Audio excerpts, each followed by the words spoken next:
Hello dear friends, അസ്സലാമു അലൈക്കും. എല്ലാവർക്കും സുഖമാണെന്ന് കരുതുന്നു. അതേപോലെ ഞങ്ങൾക്ക് എല്ലാവർക്കും സുഖമാണ്. അപ്പോൾ ഇന്ന് നിങ്ങൾക്ക് ഞാൻ ഷെയർ ചെയ്യുന്നത് ഉണ്ണിയപ്പം റെസിപ്പിയാണ്. അതും പച്ചരി അരച്ചിട്ട് വളരെ സ്വാദിഷ്ടമായിട്ട് എങ്ങനെ ഉണ്ണിയപ്പം ഉണ്ടാക്കാമെന്നാണ് ഞാൻ ഈ വീഡിയോയിൽ കൂടി കാണിച്ചിരുന്നത്. സാധാരണ എല്ലാവരും ഉണ്ണിയപ്പം ഉണ്ടാക്കാറുണ്ട്. എന്നാൽ കുറേ ആൾക്കാർക്ക് ഉണ്ണിയപ്പം പെർഫെക്റ്റായിട്ട് ശരിയാവാറില്ല. അപ്പോൾ അങ്ങനെയുള്ള ആൾക്കാർക്ക് വേണ്ടിയിട്ട് ഞാൻ വളരെ ലളിതമായിട്ടാണ് ഈ റെസിപ്പി കാണിച്ചിരുന്നത്. അതിനുവേണ്ടി 250 ml മെഷർമെൻറ്റ് കപ്പിൽ സാധാരണ റേഷൻ പച്ചരിയോ നിങ്ങളുടെ വീട്ടിലുള്ള പച്ചരി 1.5 കപ്പ് ചേർത്ത് കൊടുക്കണം.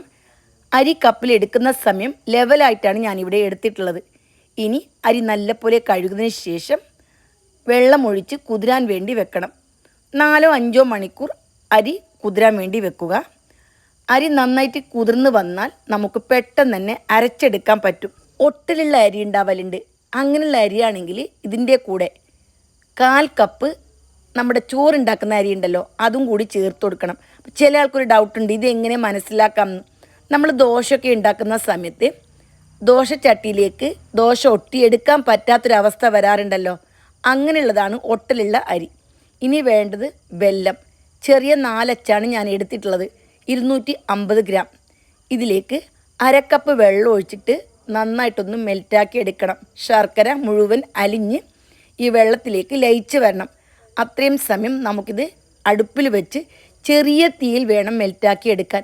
അല്ല എങ്കിൽ വെള്ളം പെട്ടെന്ന് തന്നെ വറ്റിപ്പോകാൻ ചാൻസ് ഉണ്ട്. അതുകൊണ്ട് വളരെ ചെറിയ തീയിൽ ശർക്കര ഒന്ന് മെൽറ്റാക്കി എടുക്കണം. ഉണ്ണിയപ്പം സാധാരണ എല്ലാവരും ഉണ്ടാക്കലുണ്ട്. ഞാനിത് സെയിൽ ചെയ്യുന്ന ഉണ്ണിയപ്പമാണ്. വളരെ കുറഞ്ഞ അളവിൽ നിങ്ങൾക്ക് മനസ്സിലാവാൻ വേണ്ടി കാണിക്കുന്നതാണ്. അപ്പോൾ ദാ ഇവിടെ ശർക്കര മെൽറ്റായി, അതേപോലെ അരി നല്ല പോലെ കുതിർന്ന് വന്നിട്ടുണ്ട്. ഇനി നമുക്ക് അരി ഉണ്ടല്ലോ ഒരു അരിപ്പയിലൂടെ അരിച്ചെടുക്കണം. ഇതിൻ്റെ വെള്ളമൊക്കെ വാർന്നതിന് ശേഷം നന്നായിട്ട് ഡ്രൈ ആവണം, അതായത് ഉണങ്ങി കിട്ടണം. ഞാൻ ആദ്യം ഈ അരി പൊടിച്ചെടുക്കുകയാണ് ചെയ്യുന്നത്. അങ്ങനെയാകുമ്പോൾ നമുക്ക് കുറച്ചും കൂടി ഈസി ആയിരിക്കും ഉണ്ണിയപ്പം ഉണ്ടാക്കാൻ വേണ്ടി. ദാ അരിയിലെ വെള്ളം മുഴുവൻ വാർന്നു പോയിട്ടുണ്ട്. അരി നല്ല പോലെ ഡ്രൈ ആയി വന്നിട്ടുണ്ട്. ഇനി മിക്സിയുടെ ജാറിൽ ഈ അരി ഒന്ന് പൊടിച്ചെടുക്കണം. നൈസ് പൊടിയൊന്നും ആവണ്ട, ഒരു പുട്ടിൻ്റെ പൊടി ഉണ്ടല്ലോ ആ ഒരു പരുവത്തിലാണ് ഞാൻ ഇവിടെ അരി പൊടിച്ചെടുക്കുന്നത്. ഇനി ഇതിലേക്ക് 1/2 ടീസ്പൂൺ ചെറിയ ജീരകം ചേർത്ത് കൊടുക്കുന്നുണ്ട്. അതേപോലെ ഏലക്ക ചേർത്ത് കൊടുക്കണം. ഏലക്ക നിങ്ങൾക്ക് എത്രത്തോളം വേണം, 5 4 അത്രയും ചേർത്ത് കൊടുക്കാം. ഞാനിവിടെ 4 ഏലക്ക ചേർത്ത് കൊടുത്തിട്ടുണ്ട്. ഇനി നമുക്കിത് പൊടിച്ചെടുക്കാം. അരി പൊടിച്ചെടുക്കുമ്പോൾ മിക്സിയുടെ ജാറിൽ മുഴുവനായിട്ട് ഇടാണ്ട് പകുതി വേണം പൊടിച്ചെടുക്കാൻ. അല്ല എങ്കിൽ നല്ലപോലെ പൊടിഞ്ഞ് കിട്ടില്ല, പൊടിഞ്ഞെടുക്കാൻ കുറേ ടൈം എടുക്കും. പച്ചരി ആദ്യത്തെ ബാച്ച് ഉണ്ടല്ലോ നല്ലപോലെ പൊടിഞ്ഞ് വന്നിട്ടുണ്ട്. ഇനി ഇതിലേക്ക് ശർക്കര പാനി അരിച്ചൊഴിച്ചു കൊടുക്കണം. ചൂടാറിയതിന് ശേഷം മാത്രം അരിച്ചൊഴിച്ചു കൊടുക്കുക. അല്ല എങ്കിൽ മിക്സിയുടെ ജാറ് ചൂടായി ഓപ്പണായി മാവൊക്കെ പുറത്ത് തെറിക്കാൻ ചാൻസ് ഉണ്ട്. ഇനി വീണ്ടും ജസ്റ്റ് ഒന്ന് കറക്കിയെടുക്കണം. ശർക്കര ഈ അരിയുടെ എല്ലാ ഭാഗത്തും എത്തുന്ന രീതിയിൽ കറക്കിയെടുക്കണം. ഞാനിവിടെ 1/2 ടീസ്പൂൺ ഉപ്പ് ചേർത്ത് കൊടുത്തിട്ടുണ്ട്. ഇത്രയും അരിക്ക് 1/2 ടീസ്പൂൺ ഉപ്പാണ് ഞാൻ ചേർത്തിട്ടുള്ളത്. ഇനി നമുക്ക് ഈ ബാറ്റർ ഉണ്ടല്ലോ ഒരു ബൗളിലേക്ക് ഒഴിച്ചു കൊടുക്കാം. 2 പ്രാവശ്യമായിട്ടാണ് ഞാനിവിടെ അരച്ചെടുത്തിട്ടുള്ളത്. രണ്ടും ഈ ബൗളിലേക്ക് ഒഴിച്ചു കൊടുത്ത് നന്നായിട്ടൊന്ന് മിക്സാക്കി എടുക്കണം. ഇതാ നല്ല പോലെ ഈ ഒരു പരുവത്തിൽ കലക്കിയെടുക്കണം. ആവശ്യമാണെങ്കിൽ വെള്ളം ഒഴിച്ചു കൊടുത്താൽ മതി. ഞാനിവിടെ 1/2 കപ്പ് വെള്ളമാണ് ചേർത്തിട്ടുള്ളത്. ഇനി ആവശ്യമാണെന്ന് തോന്നിയാൽ സാധാരണ വെള്ളം ഒഴിച്ചു കൊടുത്താൽ മതി. എന്നിട്ട് 8 മണിക്കൂർ ഞാനിവിടെ നല്ലപോലെ മാവ് റെസ്റ്റ് ചെയ്യാൻ വേണ്ടി വെച്ചു.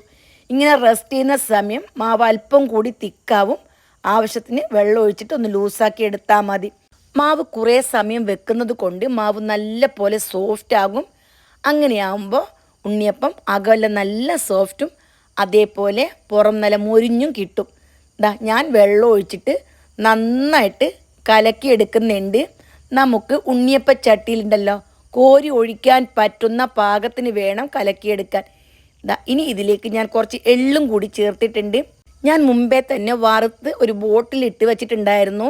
അത് 1 ടേബിൾ സ്പൂണാണ് ചേർത്ത് കൊടുത്തത്. നിങ്ങൾക്ക് വേണമെന്നുണ്ടെങ്കിൽ ഈ സമയം തേങ്ങാക്കൊത്തുണ്ടല്ലോ അത് നെയ്യിൽ മൂപ്പിച്ചും ചേർത്ത് കൊടുക്കാം. കൂടുതൽ മാവ് കട്ടിയായാൽ ഉണ്ണിയപ്പത്തിൻ്റെ അകം വേവില്ല, ആ കാര്യം പ്രത്യേകം ശ്രദ്ധിക്കണം. ഇനി ഉണ്ണിയപ്പ ചട്ടി ഉണ്ടല്ലോ നല്ല പോലെ ചൂടാക്കി അതിലേക്ക് എണ്ണ ഒഴിച്ചു കൊടുക്കണം. എന്നിട്ട് എണ്ണ ചൂടായാൽ ബാറ്റർ അല്പം അല്പം ഈ കുഴിയിലേക്ക് ഒഴിച്ചു കൊടുക്കണം. ഇപ്പോൾ തീ മീഡിയം ടു ലോ ഫ്ലെയിമിലാണ് ഉള്ളത്. ഒഴിച്ച് കഴിഞ്ഞ് തീ അല്പം ഒന്ന് കൂട്ടി മീഡിയത്തിലേക്ക് ആക്കി കൊടുത്താൽ മതി. ബാറ്റർ കണ്ടല്ലോ, ഈ ഒരു രീതിയിൽ വേണം ബാറ്റർ ഉണ്ടാവാൻ. നല്ല പോലെ ഇങ്ങനെ മാവ് സ്പൂണിൽ നിന്നും ഇതിലേക്ക് വീഴണം. കൂടുതൽ ലൂസാവാനും പാടില്ല. എന്നിട്ട് ഒരു 10-20 സെക്കൻഡ് കഴിയുമ്പോൾ തിരിച്ചിട്ട് കൊടുക്കണം. അപ്പോൾ മറ്റേ ഭാഗം നന്നായിട്ട് കുക്കായിട്ടുണ്ടാവും. എന്നിട്ട് 2 ഭാഗവും ഗോൾഡ് കളർ ആവണം. ഉണ്ണിയപ്പം നല്ല ഡാർക്ക് കളർ ആവണം. കരിഞ്ഞു പോകാതിരിക്കാൻ ശ്രദ്ധിക്കണം. നല്ലപോലെ ഡാർക്ക് കളർ ആയാൽ ഓയിലിൽ നിന്നും വാങ്ങാം. മീഡിയം തീയിൽ വെച്ച് തന്നെ ഇത് ഫ്രൈ ചെയ്തെടുക്കണം. തീ കൂടിപ്പോയാൽ നമ്മൾ ശർക്കരയെല്ലാം ചേർക്കുന്നത് കൊണ്ട് വളരെ പെട്ടെന്ന് തന്നെ കരിഞ്ഞു പോകാൻ ചാൻസ് ഉണ്ട്. ഇനി മറ്റേ ഭാഗവും ഗോൾഡ് കളറായി കഴിഞ്ഞാൽ നമുക്കിത് ഓയിലിൽ നിന്നും വാങ്ങാം. വളരെ സ്വാദിഷ്ടമായ സിമ്പിൾ റെസിപ്പിയാണ് ഈ ഉണ്ണിയപ്പം. എല്ലാവർക്കും ഇതേ രീതിയിൽ ഉണ്ടാക്കിയാൽ സക്സസ് ആയിട്ട് ഉണ്ടാക്കാൻ പറ്റും. 2 ഭാഗവും ബോൾ പോലെ പൊന്തി പെർഫെക്റ്റ് ആയിട്ട് ഈ ഉണ്ണിയപ്പം റെസിപ്പി കിട്ടിയിട്ടുണ്ട്. തീർച്ചയായിട്ടും എൻ്റെ എല്ലാ കൂട്ടുകാരും ഇതേപോലെ ഉണ്ണിയപ്പം ഉണ്ടാക്കി നോക്കണം. ഞാനിവിടെ എല്ലാം എടുത്ത് ഒരു പാനിലോട്ട് വെച്ച് കൊടുക്കുന്നുണ്ട്. ഇത് എനിക്ക് ഉണ്ണിയപ്പത്തിൻ്റെ ഓർഡർ കിട്ടിയതായിരുന്നു. അപ്പോൾ ഞാൻ ഇപ്പോൾ നിങ്ങൾക്ക് ചെറിയ അളവിലാണ് കാണിച്ചിരുന്നത്. ഏകദേശം 40 ഉണ്ണിയപ്പം ഞാൻ പറഞ്ഞ രീതിയിൽ ഈ അളവ് വെച്ച് ഉണ്ടാക്കിയാൽ നിങ്ങൾക്കും ഉണ്ടാക്കാൻ പറ്റും. എനിക്കിവിടെ 200 ഉണ്ണിയപ്പത്തിൻ്റെ ഓർഡറായിരുന്നു ഉണ്ടായിരുന്നത്. സാധാരണ 500-1000 ഉണ്ണിയപ്പത്തിൻ്റെ ഓർഡറൊക്കെ എനിക്ക് കിട്ടാറുണ്ട്. അപ്പോൾ ഈ രീതിയിലാണ് ഞാൻ ഉണ്ടാക്കി കൊടുക്കൽ. ഇനി പഴം ചേർത്ത് എല്ലാവരും ഉണ്ണിയപ്പം ഉണ്ടാക്കാറുണ്ട്. ഞാനും അങ്ങനെ ഉണ്ടാക്കാറുണ്ട്. പക്ഷേ അങ്ങനെയാകുമ്പോൾ കൂടുതൽ ദിവസം കേടാവാണ്ട് നമുക്ക് വെക്കാൻ പറ്റില്ല. ഇതിപ്പോൾ ഗൾഫിലേക്കൊക്കെ കൊണ്ടുപോകാനുള്ളത് ആയതുകൊണ്ട് ഇതിലേക്ക് പഴം ചേർത്തിട്ടില്ല. ഇനി ഒരു ദിവസമൊക്കെ വെക്കാനാണെങ്കിൽ ഇതിലേക്ക് മൈസൂർ പഴം ഉണ്ടല്ലോ, മൈസൂർ പഴം ഒരു 4 എണ്ണം വലിയ സൈസിലുള്ളത് ചേർത്ത് അരച്ചെടുത്താൽ മതി. അപ്പോൾ നിങ്ങൾക്ക് അങ്ങനെ ഉണ്ടാക്കാം. ഞാനിവിടെ 2ാമത്തെ ബാച്ച് ഉണ്ണിയപ്പവും ചുട്ടെടുത്തിട്ടുണ്ട്. വളരെ സ്വാദിഷ്ടമാണ്. ആകമൊക്കെ ഭയങ്കര സോഫ്റ്റായിട്ടുള്ള ഉണ്ണിയപ്പമാണ്. എൻ്റെ എല്ലാ കൂട്ടുകാരും ഞാൻ പറഞ്ഞ ഈ രീതിയിലൊന്ന് ട്രൈ ചെയ്ത് നോക്കണം. വളരെ വളരെ സിമ്പിളായിട്ടുള്ള ഉണ്ണിയപ്പമാണ്. എല്ലാവർക്കും തീർച്ചയായിട്ടും ഇഷ്ടപ്പെട്ട് കാണുമെന്ന് വിചാരിക്കുന്നു. ഇനി നിങ്ങൾക്ക് ഉണ്ണിയപ്പം സെയിൽ ചെയ്ത് വീട്ടിലിരുന്ന് തന്നെ ക്യാഷ് ഉണ്ടാക്കാൻ ആഗ്രഹിക്കുന്നുണ്ടെങ്കിൽ, അങ്ങനെയുള്ളവർ എന്തെങ്കിലും ഡൗട്ട് ഉണ്ടെങ്കിൽ എനിക്ക് കമൻറ്റ് ചെയ്താൽ മതി. അതിനുള്ള എല്ലാ ഡീറ്റെയിൽസും ഞാൻ നിങ്ങൾക്ക് പറഞ്ഞു തരുന്നതായിരിക്കും. അപ്പോൾ ഇന്നത്തെ വീഡിയോ ഇത്ര മാത്രമാണ്. ഇന്നത്തെ ഓർഡർ റെസിപ്പിയാണിത്. തീർച്ചയായിട്ടും നിങ്ങളെല്ലാവരും ഇതുപോലെ ട്രൈ ചെയ്ത് നിങ്ങളുടെ വിലയേറിയ ഉപദേശങ്ങളും നിർദ്ദേശങ്ങളും അറിയിക്കണം.